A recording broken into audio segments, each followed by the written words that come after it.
નમસ્કાર દર્શક મિત્રો. સાંજના વાતાવરણની એ જ તો તકલીફ છે. સાંજના વાતાવરણની એ જ તો તકલીફ છે. બહુ વલોવે છે સ્મરણોની એ જ તો તકલીફ છે. આ સુંદર મજાની કાવ્ય પંક્તિના સર્જક, કટાર લેખક, શ્રેષ્ઠ સંચાલક અને ગુજરાતી સાહિત્યનું જાણીતું નામ એવા શ્રી પ્રણવભાઈ પંડ્યા અત્રે દૂરદર્શન કેન્દ્ર રાજકોટ ખાતે સ્ટુડિયોમાં ઉપસ્થિત છે અને આજે આપણે એમની પાસેથી સર્જન કળા વિશે સમગ્ર માહિતી મેળવવાના છીએ. તો હું ગોરલ દૂરદર્શન કેન્દ્ર રાજકોટ વતી એમનું હાર્દિક સ્વાગત કરું છું. નમસ્તે. નમસ્તે સર. સર, આપ સૌપ્રથમ અમને એ જણાવો કે આપના સર્જન કાર્યની શરૂઆત ક્યારથી થઈ? મારા સર્જન કાર્યની શરૂઆત એના મૂળ તો આમ બાળપણથી વવાયા હશે, પણ લેખનની શરૂઆત મારા હાઈસ્કૂલના અભ્યાસ દરમિયાન, એટલે ધોરણ 11-12ના અભ્યાસ દરમિયાન અને પછી વધારે કોલેજ કાળ દરમિયાન શરૂ થયા. એટલે લગભગ 16 વર્ષની ઉંમરે કવિતા દ્વારા સાહિત્ય સર્જનની શરૂઆત થઈ. જી સર. સર, આપે કયા કયા પ્રકારનું સર્જન કર્યું છે એના વિશે વાત કરશો? મોટાભાગે કાવ્ય સ્વરૂપ મને હાથ વગું અને હૈયા વગું લાગ્યું છે, એટલે કવિતા વધારે મેં લખી છે. કવિતામાં પણ તમામ સ્વરૂપો, ખાસ કરીને ગઝલ, ગીત અને અછાંદસ કાવ્યો મારા નિમિત્તે લખાયા છે. મને ગમતા સાહિત્ય સ્વરૂપો છે. અને એ સિવાય કટાર લેખક તરીકે નિબંધો લખાયા, એના 2 સંકલન પણ થયા, કવિતાનો એક સંગ્રહ થયો અને એ સિવાય સંપાદન કેટલાક થયા છે. સર, આપનો પ્રિય સર્જન પ્રકાર આપણે જણાવ્યો એમ કવિતા છે, પણ અમને સૌને એ ઉત્કંઠા છે કે અમે થોડીક આપની પાસેથી એ કવિતાનો રસાસ્વાદ કરીએ. મને એકવાર વિચાર આવેલો કે અમુક વ્યક્તિઓ, અમુક પાત્રો જો ઈશ્વર પાસે જાય અને પોતપોતાની વાત કરે તો એની બાનીમાં એની વાત કેવી રીતે મૂકે.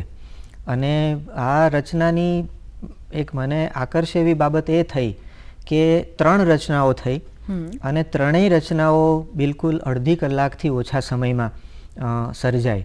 એટલે હું માત્ર નિમિત્ત બન્યો આમાં અને એ કૃતિઓ સર્જાઈ. એને મેં પ્રભુ પંચાયતમાં બાળક, સ્ત્રી અને કવિ એવા શીર્ષક આપીને 3 રચનાઓ કરેલી.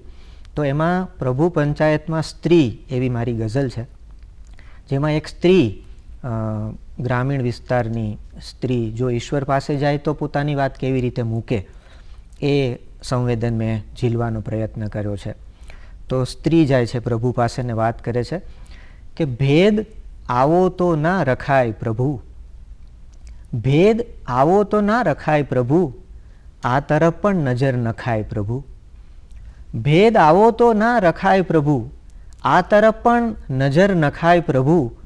ને સાંભળ્યું છે તે બોર ચાખ્યા હતા, સાંભળ્યું છે તે બોર ચાખ્યા હતા, એવડા આંસુ પણ ચખાય પ્રભુ.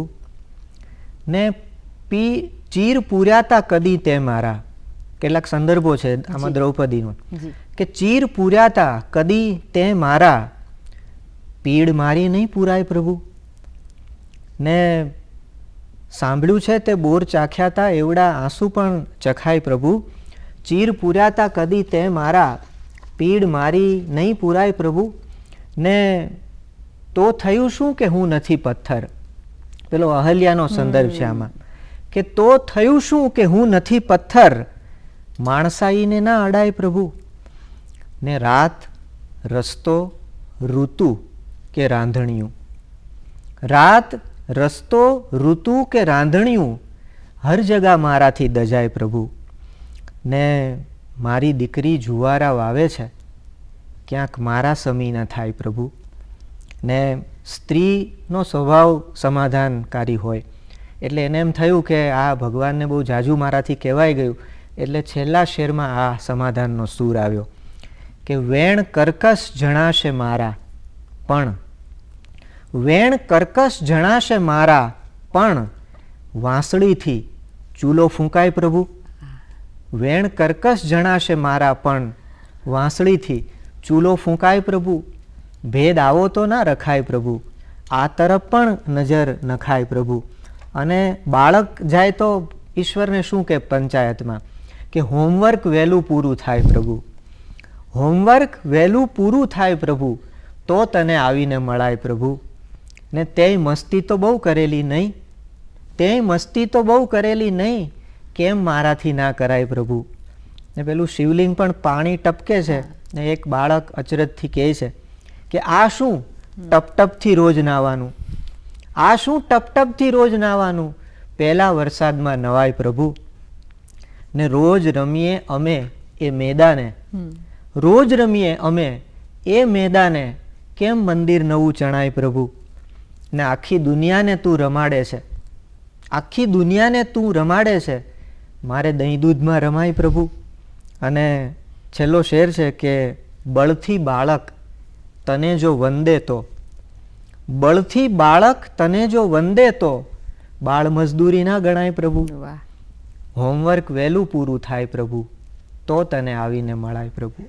બહુ જ એટલે બહુ જ સુંદર કવિતા આપે અમારી સમક્ષ રજૂ કરી અને ખરેખર દર્શક મિત્રો પણ એને પણ હૃદયના ખૂણામાં સ્પર્શી ગયા છે અને ખરેખર આંખની કોર પણ ભીનાશ આવી ગઈ હશે.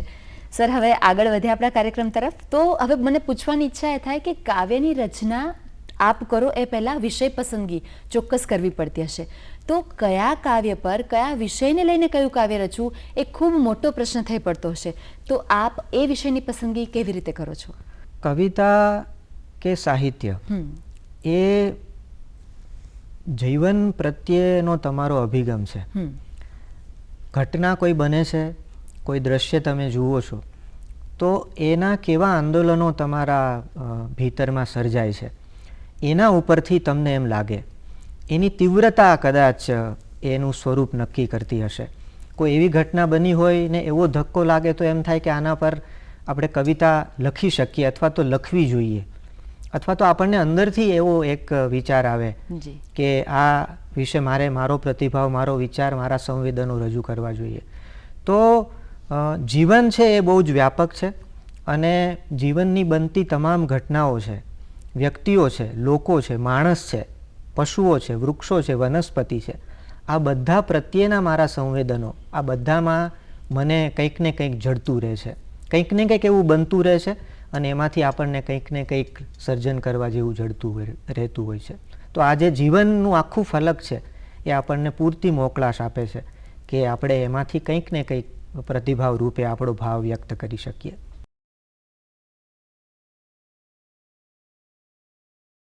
સાહેબ, આપ ઉમદા સંચાલક છો, તો આપ અનેક સર્જકોના સંપર્કમાં ચોક્કસ આવ્યા હશો, તો આપના ગમતા સર્જકો કયા છે એના વિશે વાત કરશો? ઘણા બધા સર્જકો સાથે રહેવાનું થયું છે, એમની પાસેથી શીખવાનું થયું છે. આપે કહ્યું એમ સંચાલન પ્રવૃત્તિને કારણે ઘણા બધાના સંપર્કમાં આવવાનું બન્યું, પણ એ પહેલાં મારી જે જન્મભૂમિ અને કર્મભૂમિ રહી એ અમરેલી શહેર એ સર્જકતાથી ફાટફાટ થતા વ્યક્તિત્વથી ભરેલું.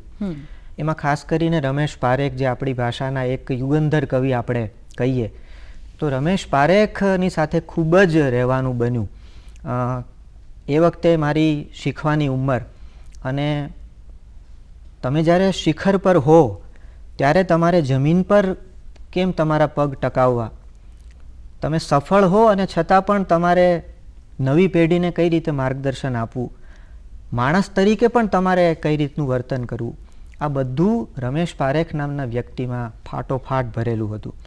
તો રમેશભાઈની સાથે ખૂબ જ રહેવાનું થયું, ઘણા બધા કાર્યક્રમોમાં જવાનું થયું, શીખવા મળે, સાહિત્યની ચર્ચા થાય, કોઈ કવિતા આપણે સંભળાવીએ તો એમાં સૂચન કરે, અને પાછું એની એક સ્પોર્ટ્સમેનશીપ આપણે કહીએ અથવા તો નિખાલસતા કહીએ કે એ રમેશ પારેખની કક્ષાની વ્યક્તિ આપણને એમ કે આ મને એમ લાગે છે કે આ શબ્દને બદલે આ શબ્દ મૂક્યો હોત તો વધારે અસર કરત, બાકી તારી કવિતા છે અને તું એમાં ફેરફાર કરવાને તને યોગ્ય લાગે તો જ કરજે.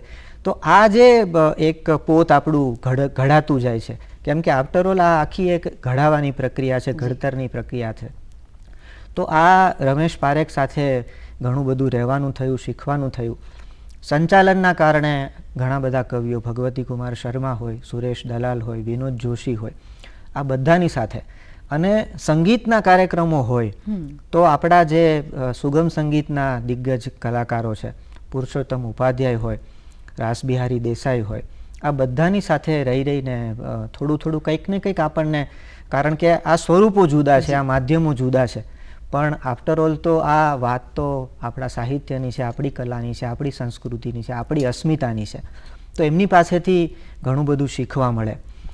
અસ્મિતા પર્વ પૂજ્ય મોરારી બાપુને ત્યાં ખૂબ ઉજવાયા મહુવા કૈલાસ ગુરુકુળમાં. લગભગ 22 વર્ષ સુધી આ ઉપક્રમ ચાલ્યો અને ભાષાનું, સાહિત્યનું, સંસ્કૃતિનું, અસ્મિતાનું બહુ જ મોટું કામ એમાં થયું. અને એમાં શરૂઆતમાં ભાવક તરીકે હું બહુ જ જતો અને પછી મને ત્યાં સંચાલક તરીકે, કવિ તરીકે પ્રસ્તુતિ કરવાનો પણ એક અવકાશ મળ્યો, તક મળી. તો એ દ્વારા પણ ખૂબ જ શીખવાનું મળ્યું, કારણ કે ત્યાં બધા આપણી ભાષાના, આપણે રાષ્ટ્રીય કક્ષા સુધીના સાહિત્યકારો ત્યાં આવે, સાહિત્યની વાત કરે, ચર્ચાઓ કરે. તો આજે એક શબ્દ, એક વિચાર, એક ભાવ કાનમાં ગયો. બાપુની કથાઓની અંદર પણ સાહિત્યના સંદર્ભો પુષ્કળ આવે, સંસ્કૃતિની વાતો થાય, સંદર્ભો મળે.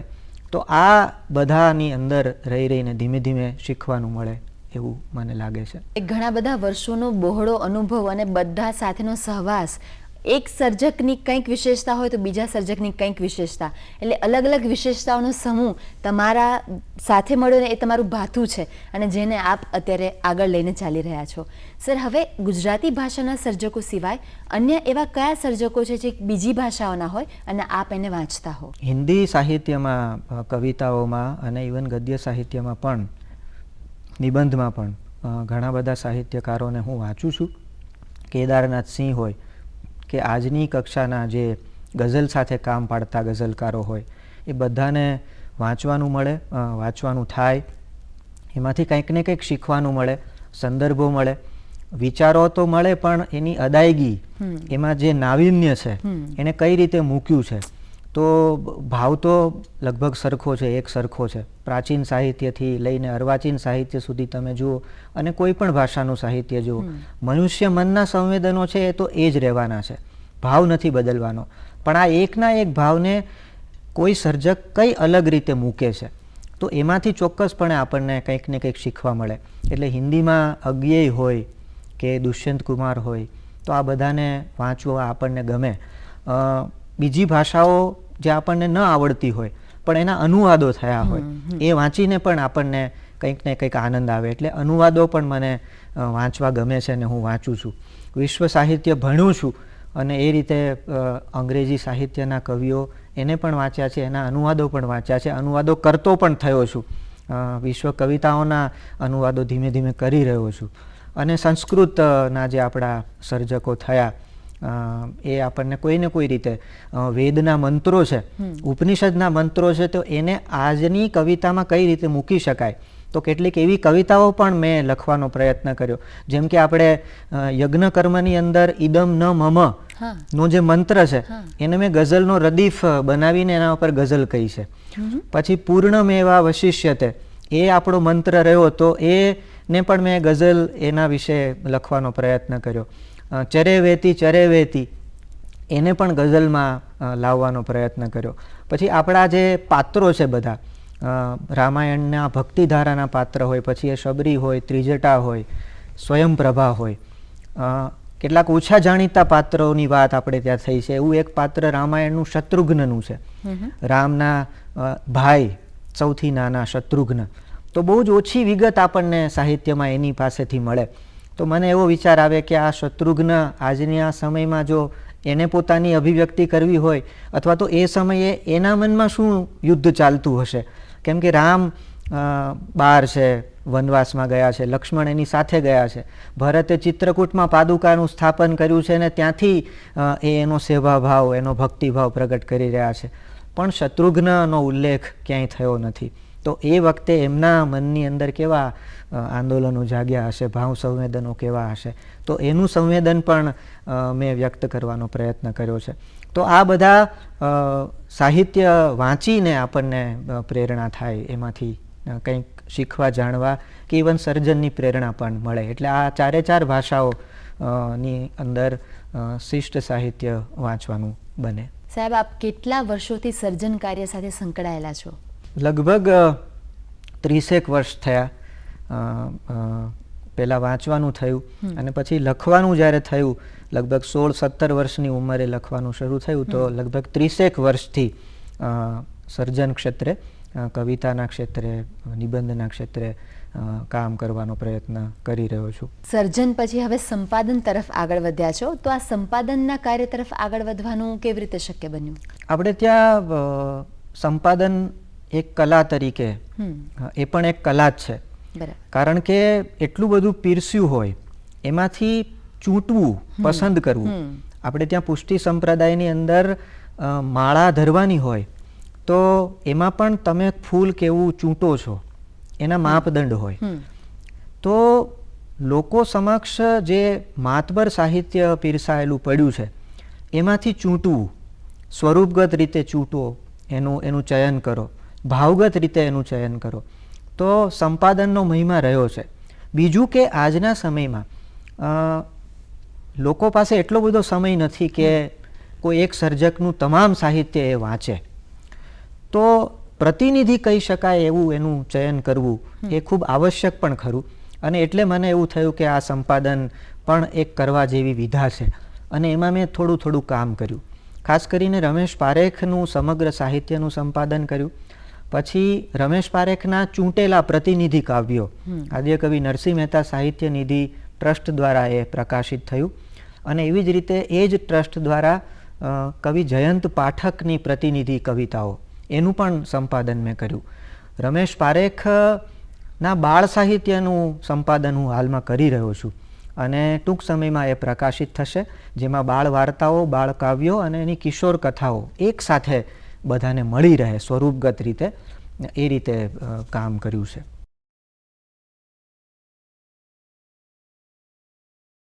સાહેબ, આપે જે વાત કરી સંપાદનની, તો કવિ શ્રી રમેશ પારેખનો કાવ્ય સંગ્રહ મનપાચમના મેળામાં એમનું આપે સંપાદન કર્યું છે, તો એ અનુભવ કેવો હતો, એના વિશે વાત કરશો? એ બહુ જ માતબર સ્મરણ સંપદાથી ભરેલો આખો અનુભવ છે. રમેશ પારેખે બધા સ્વરૂપોમાં બહુ જ માતબર કામ કર્યું છે. ગીતો, ગઝલો, અછાંદસ કાવ્યો, પ્રકીર્ણ કાવ્યો, મુક્તકો, હાઇકુ, તમામ સ્વરૂપો કવિતામાં એમણે અજમાવ્યા છે. ઇયત્તા અને ગુણવત્તા બંને દ્રષ્ટિએ રમેશ પારેખનું કામ નોંધનીય છે આપણી ભાષામાં, ગુજરાતી કવિતામાં. તો એમના હયાતીમાં ત્યાં સુધીના 1990માં અમરેલીમાં 6 અક્ષરનું નામ, ત્યાં સુધી એમણે લખેલા કાવ્યોનો સંચય પ્રગટ થયેલો. ત્યાર પછી રમેશભાઈએ લે તિમિરા સૂર્ય, છાતીમાં 12 શાખ એવા કાવ્ય સંગ્રહો પણ આપ્યા. તો અમને એવું થયું કે આનું સ્વરૂપગત સંપાદન થવું જોઈએ. એટલે કવિ સંજુવાળા અને કવિ અરવિંદ ભટ્ટની સાથે મળીને અમે 3 મિત્રોએ રમેશ પારેખનું સમગ્ર સાહિત્ય સ્વરૂપગત રીતે સંપાદિત કરવાનો નિર્ણય કર્યો અને સાહિત્ય અકાદમીએ એનું પ્રકાશન કર્યું. 3 વોલ્યુમમાં એ થયું, 3 ભાગ થયા. એમાં મનપાચમના મેળામાં ભાગ 1, એમાં રમેશ પારેખના સમગ્ર ગીતો. મનપાચમના મેળામાં ભાગ 2, એમાં એમની ગઝલો અને મુક્તકો. અને મનપાચમના મેળામાં ભાગ 3, એમાં એના મુક્ત પદ્યો, અછાંદસ કાવ્યો અને વૃત્ત છંદોમાં લખાયેલા કાવ્યો. લગભગ 1150 જેટલી કવિતાઓ એને અમે સ્વરૂપગત રીતે વહેંચી. આશ્ચર્ય થશે પણ એને કક્કા પ્રમાણે ગોઠવવામાં, અનુક્રમણિકા બનાવવામાં મને મહિનાઓ લાગ્યા. એટલું વિશાળ કામ રમેશ પારેખે કર્યું છે. તો ખૂબ જ આનંદ થયો કે એક આપણી ભાષાના આટલા મોટા સર્જક, એનું આટલું મોટું ફલક છે, તો એને એક સ્વરૂપગત રીતે ભવિષ્યમાં કોઈને અભ્યાસ કરવામાં સુલભ બને એ રીતે આ આખું ચયન થયું છે. અને અમે 3 મિત્રોએ દરેક સંપાદનની અંદર અભ્યાસ કરીને એની પ્રસ્તાવના લખી છે કે કોઈ ભાષાનો અભ્યાસી, સાહિત્યનો અભ્યાસી કે ઇવન ભાવક વ્યક્તિ હોય તો એને પણ રમેશ પારેખના એ પાસાને પામવાની બહુ જ સરળતા રહે, એવા ભરપૂર પ્રયત્નો સાથે આ કામ થયું. લગભગ 6-7 વર્ષ આ આખું કામ ચાલ્યું અને સંતોષ થાય એવી રીતે બધા સુધી પહોંચ્યું. સાહેબ, આપે જણાવ્યું એ મુજબ ખૂબ ગર્વની વાત છે અને ખૂબ જવાબદારી ભરેલું કામ છે કે શ્રી રમેશ પારેખનું આ આખો સંગ્રહ આપને સંપાદન કરવા મળ્યો અને આપે ખૂબ જ જવાબદારીપૂર્વક એની વહેંચણી કરી અને જેટલો સમયગાળો થયો તો કામ કેટલું અઘરું હશે અને આપ કેટલી ચીવટતાથી કરતા હશો એ ચોક્કસ ખ્યાલ આવે છે. સાહેબ, હવે આપની કટાર લેખક તરીકેની ભૂમિકા એના વિશે વાત કરશો? મારો પહેલો કાવ્ય સંગ્રહ 2013માં પ્રગટ થયો. એનું શીર્ષક છે કવિતાથી વધુ કંઈ નહીં. એટલે એમ સમજો કે ત્યાં સુધી મારા માટે કવિતા જ સર્વે સર્વા અને મને પૂરો સંતોષ આ સ્વરૂપ સાથે. પણ સાથે સાથે જે કાર્યક્રમોના સંચાલન કરવાના થયા તો એમાં વચ્ચે જે વાત કરવાની થાય એમાં પણ હું ચીવટ રાખું કે એ મારી વાત એ પ્રસંગને પ્રસ્તુત રહે અને એમાં પણ સાહિત્યના અલગ અલગ સંદર્ભો આવે અને જે સામયિક ઘટનાઓ છે એનું પણ એમાં વિવરણ આવી જાય. તો 2-3 મિત્રોએ મને એવો પ્રસ્તાવ મૂક્યો કે આ સંચાલનના જે વચ્ચે વચ્ચેના તારા પીસ છે જે તું વાત કરે છે તો એને તું થોડા વિસ્તારીને જો રજૂ કરે તો તું કટાર લખી શકે. અને એ વખતે ફૂલછાબના એ વખતના તંત્રી કૌશિક મહેતાએ મને બહુ ભારપૂર્વક કહ્યું કે ભાઈ તમે કરી શકો આ. પણ મને હજી એટલો બધો આત્મવિશ્વાસ નહોતો આવતો એટલે મને એમ થયું કે આ ન કરીએ આપણે, સાહસ ગણાશે. પણ એમનો ખૂબ જ આગ્રહ અને છેવટે પછી ફૂલછાબની અંદર આ કટાર લખવાનું શરૂ થયું શ્વાસનું રિચાર્જ શીર્ષકથી. 2014માં આ કટાર શરૂ થઈ અને આજે પણ દર રવિવારે રાજકોટ ફૂલછાબ, કચ્છ મિત્ર ભુજ અને જન્મભૂમિ પ્રવાસી મુંબઈ એની પૂર્તિઓમાં શ્વાસનું રિચાર્જ શીર્ષકથી આ કોલમ ચાલી રહી છે. ભાવકોનો ખૂબ પ્રેમ મળ્યો છે શબ્દને, કોલમને, વિષયોને, ભાવને. અને એના 2 સંકલન પણ પછી પ્રગટ કર્યા. એક તો શ્વાસનું રિચાર્જ શીર્ષકથી જ અને બીજું મનનો ટોક ટાઈમ એ શીર્ષકથી પણ એક પુસ્તકનું સંકલન આ કટાર લેખન તરીકે થયું. આપ હવે શ્રેષ્ઠ સંચાલક તરીકે કાર્યરત છો અને દેશ વિદેશમાં શોઝ કરો છો, તો આ કઈ રીતે શક્ય બન્યું છે એના વિશે વાત કરશો? કોલેજ કાળમાં મને સ્મૃતિ થાય છે કે સૌથી પહેલાં કોલેજમાં ભણતો ત્યારે રમેશ પારેખ અમરેલી હતા, મનોજ ખંડેરિયા આવેલા એમને ઘરે અને વિનોદ જોશી પણ આવ્યા. અને એ વખતે સાહિત્યના વિદ્યાર્થીઓને મળવા માટે આ ત્રણેય મોટા સર્જકોને અમારી કોલેજમાં લાવવામાં આવ્યા. એ વખતે હું કવિતાઓ થોડી થોડી લખતો થયેલો અને એ વખતે અમારા અધ્યાપકે એવું કહ્યું કે ભાઈ આ 3 દિગ્ગજ કવિઓ આવે છે અને એક નાનકડી કાવ્ય ગોષ્ઠી રાખી છે, હું સંચાલન તું કર. અને મેં એ વખતે પ્રયત્ન કર્યો અને આ ત્રણેય મહાનુભાવોએ ને ગમ્યું એ કે તું કરી શકે આમાં. અને પછી ધીમે ધીમે એમની સાથે રહીને પછી તો રમેશભાઈનો અમરેલીમાં કે રાજકોટમાં કે બીજા કોઈ જગ્યાએ કાર્યક્રમ હોય તો એમ કે પ્રણવને આપણે સાથે લઈ લઈએ અને એ રીતે ધીમે ધીમે કરતાં સંચાલનો શરૂ થયા. સંગીતના કાર્યક્રમોના પણ સંચાલનો કરવાના શરૂ થયા. સુરેશ જોશી નામના બહુ જ મજાના મિત્ર છે ને સુગમ સંગીતના બહુ સારા સ્વરકાર મુંબઈના, તો એમની સાથે સૌથી પહેલાં અમરેલીમાં અમુક બેઠકોમાં ગીતો વિશેની વાતો થઈ, સંચાલન થયા. સમન્વયમાં અમદાવાદમાં ઘણા કાર્યક્રમો થયા અને પછી ધીમે ધીમે આપે કહ્યું એમ પાર્થિવ ગોહિલની સાથે અમેરિકાની એક ટૂર અમે કરીને લગભગ 14 જેટલા સિટીઝમાં ત્યાં પણ સંચાલન કરવાનું થયું. અને એનો ફાયદો એક થયો તો કે એક તો વધારે ભાવકોને તમારે મળવાનું થાય, તમારો શબ્દ વધારે લોકો સુધી પહોંચે અને બીજું કે સંચાલન છે એ તમારું સાંકળવાનું કામ છે. તો જે દોરો હોય એક હારની અંદર એમાં દોરો દેખાય નહીં, મૂળ તો ફૂલ જ છે, પ્રદર્શન દોરાનું નથી થતું. તો આ એક વિવેક છે કે મૂળ તો તમારે જે તે વક્તા, જે તે કવિ અથવા તો જે તે ગાયનને વધારે પ્રાધાન્ય આપવાનું છે. વિવેકમાં રહીને તમારે તમારી વાત અને આમ છતાં દોરાની મહત્તા તો ખરી જ, પાછી સાંકળનારની મહત્તા તો છે જ છે. તો આ એક સુચારું સંચાલન, એક બેલેન્સ, સંતુલનવાળું સંચાલન કરવું એ ધીમે ધીમે શીખાતું ગયું અને એનો ગમ્યું પણ ખરું, બધા સુધી પહોંચાયું પણ ખરું આ નિમિત્તે પણ. તો સાહેબ, આપે જે દોરાની ઉપમા આપી કે જે બધા જ સર્જકોને સાંકળવાનું કામ અલગ અલગ જગ્યાએ જઈને વિદેશમાં કે આપણા જ દેશમાં શોઝ દરમિયાન એ બધાને જ સાંકળીને કાર્ય કરવાનું કામ આપના માટે કેટલું પડકારરૂપ છે, એના વિશે વાત કરશો? બિલકુલ. આમ તો સંચાલન છે એ મેં કહ્યું એમાં બહુ સીમિત તમારી પાસે સ્થાન છે. બે કૃતિઓની વચ્ચે તમારે તમારી વાત માંડવાની છે, એને સાંકળવાની છે. જે કૃતિ પ્રસ્તુત થઈ ગઈ છે અને હવે પછીની કૃતિ છે ત્યાં સુધી તમારે ભાવકને આંગળી પકડીને દોરી જવાનો છે. તો આ એક વચ્ચેની જે ખાલી જગ્યા છે એને તમારે સરસ રીતે ભરવાની છે. તો એના માટે હું તો વ્યક્તિગત રીતે ખાસ તૈયારી કરીને જાઉં, આગ્રહ રાખું કે મારો અભ્યાસ બરાબર હોય. ઘણી વખત એવું થાય કે જે તે વખતે કોઈ એવી વાત બને કે ઓન ધ સ્પોટ તમને એ સ્પાર્ક થાય ને તમે વાત કરો, પણ હું એના આધારે ક્યારેય રહું નહીં.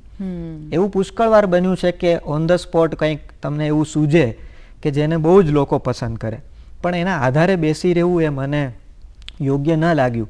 એટલે હું સંદર્ભો તૈયાર કરીને જાઉં. જો કાર્યક્રમ નિયત હોય તો કાર્યક્રમની રૂપરેખા પણ એકવાર જોઈ લઉં કે આમાં કઈ કઈ રીતે મારે મારી વાત મૂકવાની છે, જેથી કરીને પેલું સંતુલન છે એ બરાબર રીતે જળવાઈ રહે.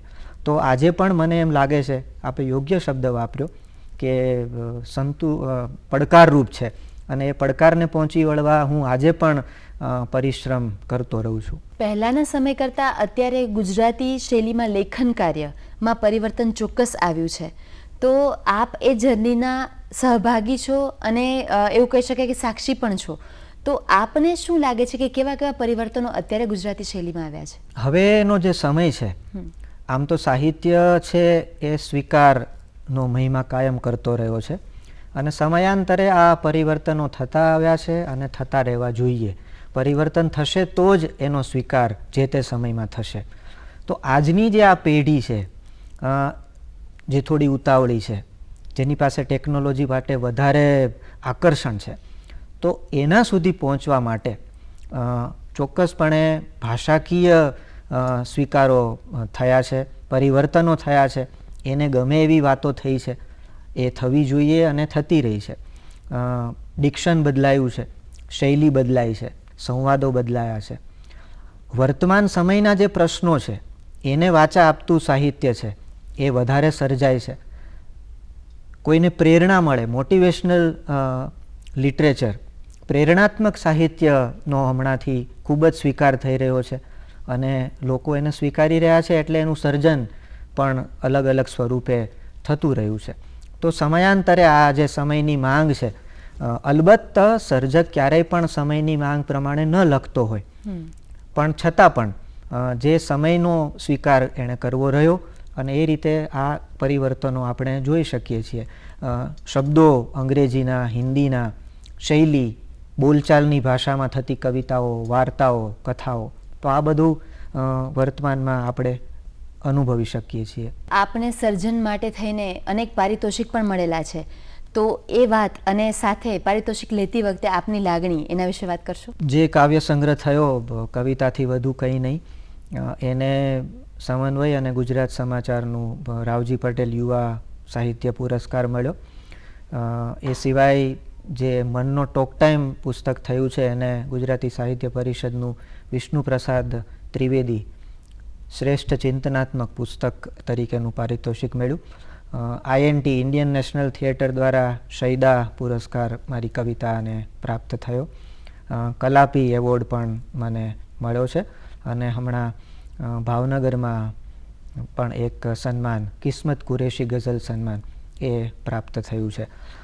આ ઉપરાંત મને એવું લાગે કે જે ભાવકોનો પ્રેમ મળ્યો છે, વાચકોનો પ્રેમ મળ્યો છે, એ મારા માટે સૌથી વધારે શ્રેષ્ઠ પારિતોષિક છે.